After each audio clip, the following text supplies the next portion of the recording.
Our daily habits can make the best or the worst of us.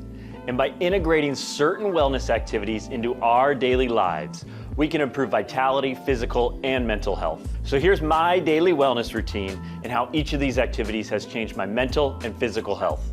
So let's dive in and see how it can change yours too. Hey, I'm Ryan, co-founder here at Plunge. Over the years, I've picked up a lot of tips and practices that have helped my mental and physical health.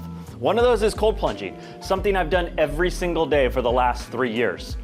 One of the big differences with that is my mental clarity. It's accelerated my mood and brought way more energy to my life on a daily basis than what I had before. Another tool that I've brought into my life is different forms of breath work, and one of those is the Wim Hof Breathwork Method. Prior to doing that, I was actually getting sick a lot. I had gotten 6 colds in 6 months, and I was thinking I was relatively healthy. Well, I incorporated that, and my immune system got more robust and stronger. Definitely check out the Wim Hof Breathwork Method, or plenty of others that are online to help you and create a more robust immune system. By bringing more and more tools into my life, it's not that I do every single one every single day, but I choose a couple based off of how I'm feeling. If I'm on the road for traveling, I like to bring breath work into my process. If I'm at home and I have my cold plunge, I'm getting in cold water every day and I'm being more effective in the morning. Working out, mobility, all of these things are different tools that we can use. They're not a fix-all and there's not one answer, but having them at our disposal and knowing about them, we know the right times and when to pull those levers. They've been a game changer into my life to creating a more healthy and sustained and energized form of myself. One of the biggest tools that have been for my stress or anxiety is cold plunging. Cold plunging has this beautiful ability to, when you get into the water, it shocks you. It is intense.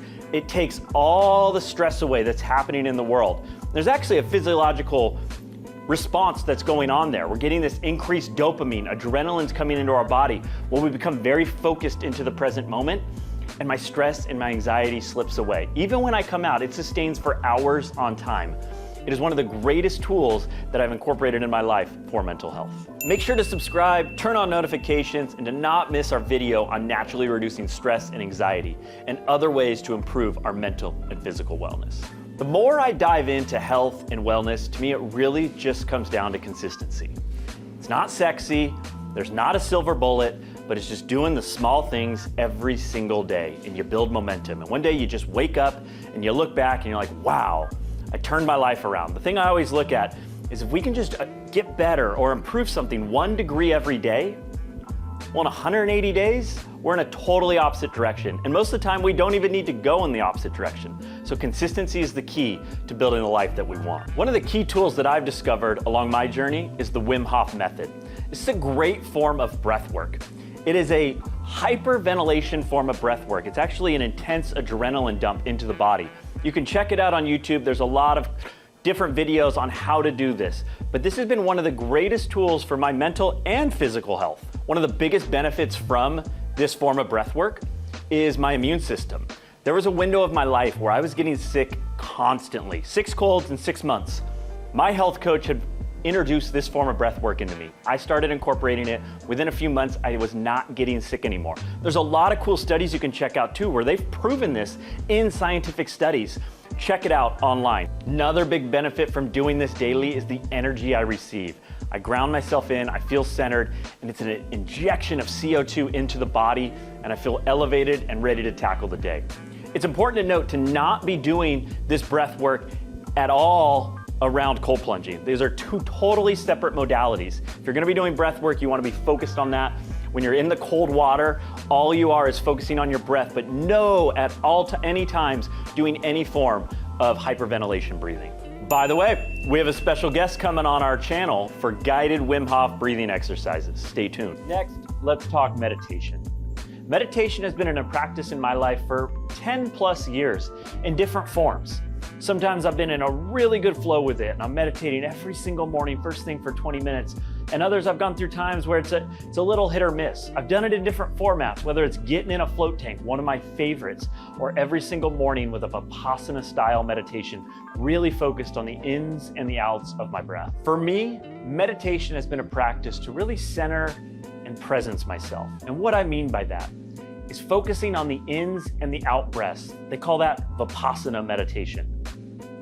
The goal of this here isn't to stop thoughts coming in. Thoughts are gonna keep coming, thoughts are gonna keep going. But as the thought comes, can I recenter myself and focus in on my breath?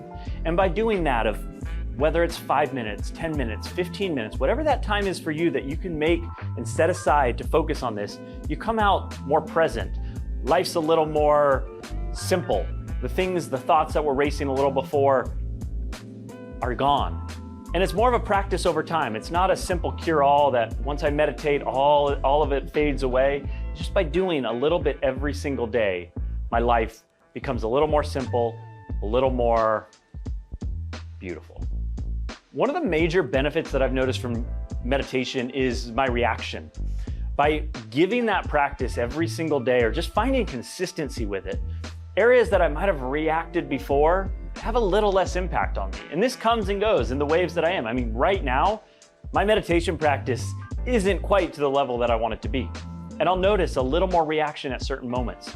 I've also noticed cold plunging to be a great avenue for meditation. It's a very different experience where cold plunging, you're coming in, you're getting fight or flight, you're getting adrenaline while you get in, which is very different than when you're sitting in a quiet space meditating. But the outcome is the same. When you get out of a cold plunge, your mind is very centered. It's almost like the apps have been turned off. Same with meditation after 5, 10, 15 minutes. Just a little more centered. Everything's moving at just a little bit slower pace. So two totally different practices that have a very similar outcome. So if you're getting into meditation and you're looking for some tips along the way, I always recommend first finding a space in your home or your dwelling that is set aside for this. It's a sacred space. Whether you get a cozy pillow, you can find on Amazon a cushion to sit on. I'm not the most flexible guy, so I like having a meditation pad and cushion on top that helps me for my sitting posture. The other thing is it might seem very abstract to start here.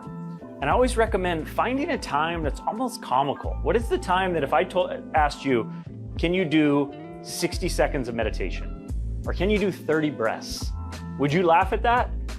If that's the answer and you think that's funny, then that's the perfect time to start. And just do that every single day and build on that. And that will compound. You will naturally build up more time, but it's about building the act of actually walking over, finding that space, sitting down, and doing those 30 breaths.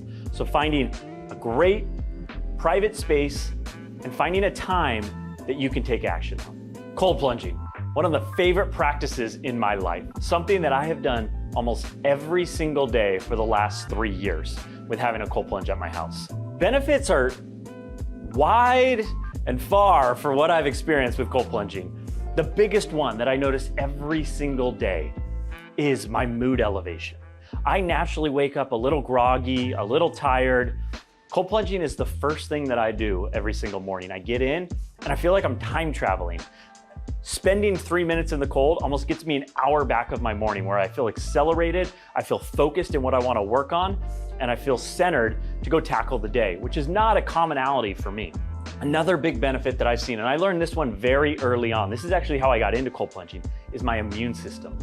I had gone through a window of time where I'd gotten about 6 colds in 6 months, and I considered myself relatively healthy. The only thing I incorporated in my life was Wim Hof breathing and finding time to get into cold water. Very quickly, those symptoms went away. I was not getting sick anymore. And needless to say, I became a huge believer in what cold therapy can do. To learn more about ice baths and how it affects the body, go watch our video, The Science of Ice Baths, to learn more. All right, so you either just got a cold plunge or you're gonna go take your cold plunge for the first time. What are some things you should know about when stepping into cold water for the first time? One of the recommendations I have is temperature. You don't need to go 39 degrees in your first cold plunge. I actually recommend, if you can start out, something in the 50s. That's a great temperature. It's gonna give you that shock factor, but it's also not going to traumatize you. It's a temperature that you can get in, you can build up over time, especially if you're building a practice. That's where this is most important if you wanna be doing this consistently. 55 degrees, and focus on 2 minutes. And maybe even focus on the breaths as opposed to the time. Get in there and say, I want to do 45 regulated breaths. And when I say regulated breaths, I don't mean, I want inhales exhales, and finding a number there where you feel like you can actually calm your system down and build on that. Secondly is when you get into cold water, a key indicator is you want your breath to get taken away. That's a good sign that the water's the right temperature. And you can get that, like I said, at 55 degrees. It doesn't have to be all the way down to 39, but you do want that impact every single time of your breath getting taken away. And secondly, you want to be getting out on your own terms. What do I mean by that? It's important when we're in this situation, it's an intense, high adrenaline situation, that the water's not forcing us to get out. We're not reacting to it. We're not saying, I got to get out of here. I can't do that. We want to tell ourselves, I can do that. And there will be a time where you feel your system regulate. You will calm down in the water. That is a great window to get to.